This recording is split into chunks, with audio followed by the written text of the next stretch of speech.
My girlfriend stood in the kitchen, phone pressed to her ear, laughing in that bright, performative way she saved for certain people. I was at the counter slicing vegetables for dinner, the knife moving in steady rhythm while I half listened to her side of the conversation. "Yes, of course we're coming," she said, glancing at me with a quick smile that didn't quite reach her eyes. "The lake house sounds perfect for the long weekend." She paused, listening, then let out a little sigh. "Actually, Ryan won't be able to make it after all. He's got a work thing that weekend. You know how it is." I kept chopping carrots, the blade hitting the board with soft, even thuds. She turned away slightly, lowering her voice. No, it's fine. I'll still come. It'll be good to catch up with everyone properly." The conversation drifted on old college friends planning a reunion at someone's family lake house upstate. She'd been talking about it for weeks, excited in a way that felt increasingly distant from me. I'd assumed we were going together. Apparently not. She ended the call and set the phone down, turning back to me with an apologetic tilt of her head. "Sorry about that. Ethan asked if we were both coming, and I figured it would be easier if I went alone." I wiped my hands on a towel and looked at her. "Easier how?" She hesitated, smoothing a strand of hair behind her ear. "It's just the old group. A lot of them have moved into really big roles now, partners at firms, startup founders, that kind of thing. They're all bringing spouses or partners who are in the same world, you know? I didn't want you to feel out of place." I nodded slowly. "Because I fix restaurant point-of-sale systems for a living." Her cheeks colored. "It's not that. You're great at what you do. It's just..." The conversations always turned to finance, venture capital, board seats. "Last time we all got together, you looked bored out of your mind." I remembered that dinner 2 years ago. I'd sat quietly while they argued about seed rounds and valuation multiples, nodding politely when spoken to. I hadn't been bored. I'd been trying not to point out how many of their revolutionary apps were built on tech I maintained every day. "So you'd rather go without me than have to explain what I do?" She exhaled, frustration flickering across her face. "Ryan, please don't make this dramatic. This one weekend. I'll be back Sunday night. We'll do something nice when I return. Just us." I set the knife down. The kitchen felt suddenly too warm. "Sure," I said. "Go. Have fun." Relief softened her features. She crossed the room and kissed my cheek. "Thank you for understanding. You're always so reasonable." She went to pack, humming as she moved through the apartment. I finished dinner alone, ate in front of the television, and went to bed early.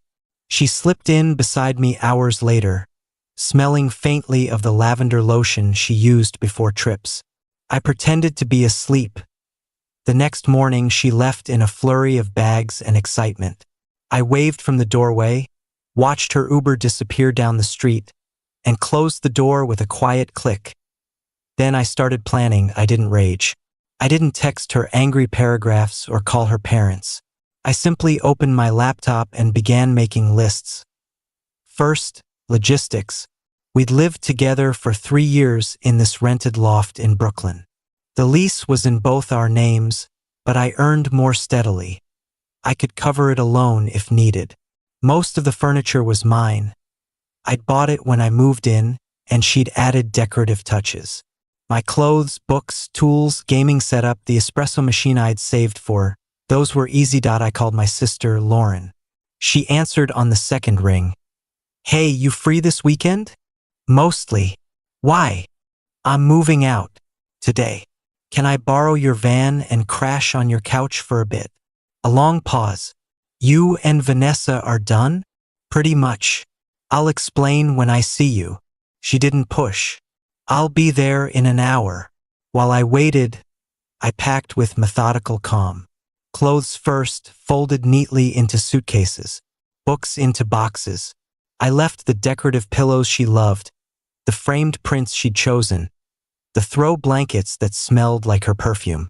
I took my cast iron pans, my knives, my coffee grinder. I left the wine glasses she'd registered for even though we weren't engaged. Lauren arrived with coffee and quiet support. We worked all afternoon. She asked only once, "You sure about this?" "I've never been surer of anything," I said, taping a box shut to be why evening the loft looked half empty. My desk was gone from the corner, my gaming chair missing from the living room. The shelves looked bare without my books. I left the television. She'd bought it with a bonus last year. Last task. The note that I sat at the kitchen island with a plain sheet of paper. "Vanessa, you won't have to explain me to anyone anymore. Rent is paid through the end of next month. My key is on the hook. Please don't try to contact me. Ryan Short." Clean. No room for negotiation. I placed it in the center of the island, set my key beside it, and locked the door behind me for the last time. Lauren's couch became home for the next 10 days. Her apartment was small, cluttered with plants and half-finished art projects, but it was peaceful. No curated aesthetic, no pressure to present a certain life. Just my sister making terrible omelets and asking gentle questions when I felt like talking. I didn't talk much at first. I went to work, came home, ate takeout, slept. I canceled the joint streaming accounts, changed passwords, removed her as emergency contact on forms. I unfollowed her friends on social media one by one, quietly pruning connections that had never really been mine. The numbness lasted about 2 weeks. Then, slowly, space opened up inside me. Space to think about what I actually wanted. I'd always meant to get my network engineering certification. Vanessa had rolled her eyes whenever I mentioned it. "You already make good money. Why stress yourself with more exams?" So I'd let it slide. Now I enrolled in an online course and started studying every evening. I reconnected with Sam, an old coworker who'd moved to Austin. We started playing online again, trash talking like we used to before life got complicated. I joined a local climbing gym. The first session left me shaky and exhilarated. The second felt like coming home. 3 weeks after the move, a text came from a number I didn't recognize. "Ryan, it's me. We need to talk." "This is insane." I stared at the screen. The tone was pure Vanessa, annoyed that I'd disrupted her narrative. I didn't reply. The next day, "I'm sorry I hurt your feelings. It wasn't about you being less, it was about the group dynamic. Come home so we can work this out." Still nothing from me. Day 4. "The apartment feels wrong without you. I miss hearing you make coffee in the morning. Please just answer." I almost felt the old pull, the desire to smooth things over, to be the reasonable one who fixed problems. Then I remembered her voice on the phone. Ryan won't be able to make it after all. I left the messages on read. A week later, my phone rang. Her best friend Claire. I let it go to voicemail.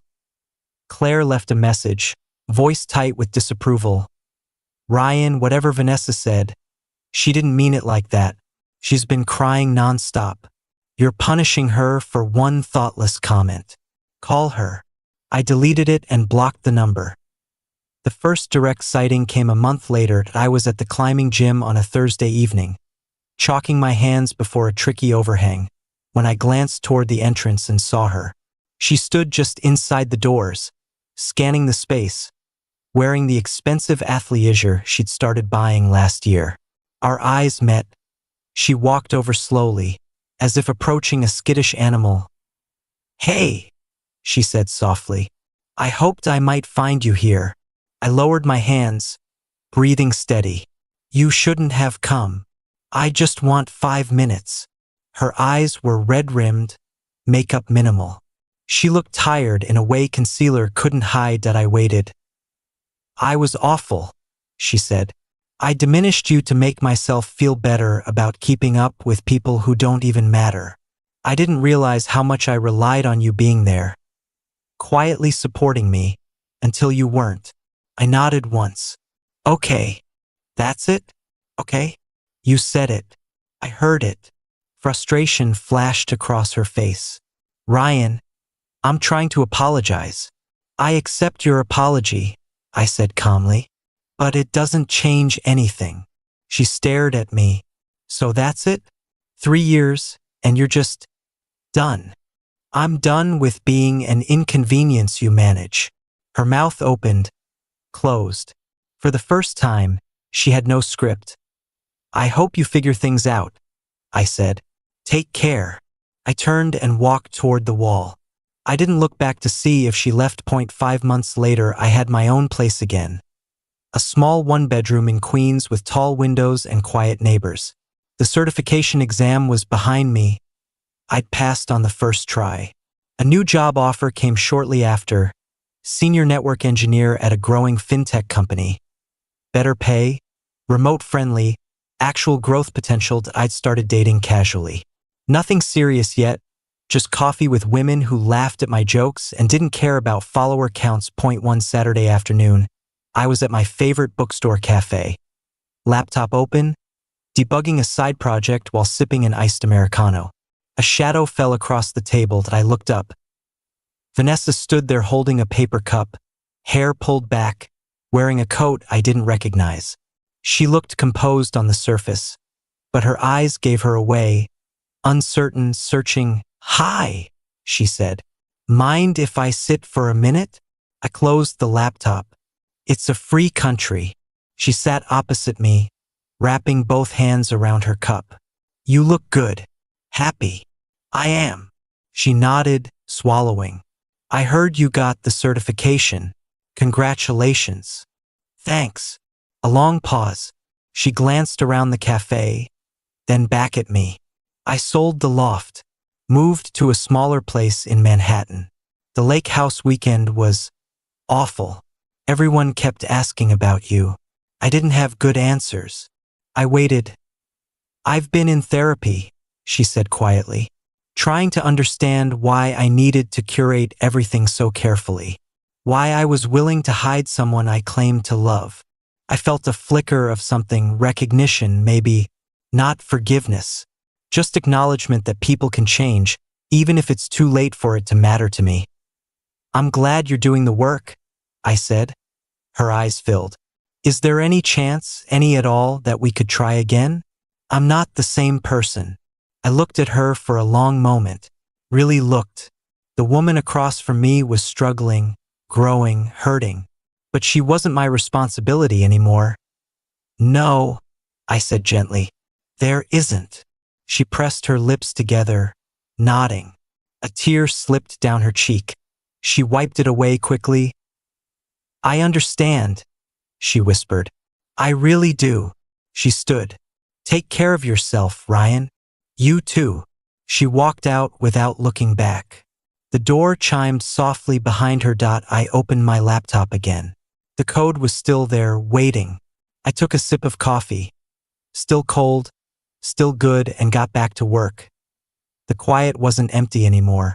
It was full of possibility, built line by line, choice by choice. And for the first time in years, it was entirely mine.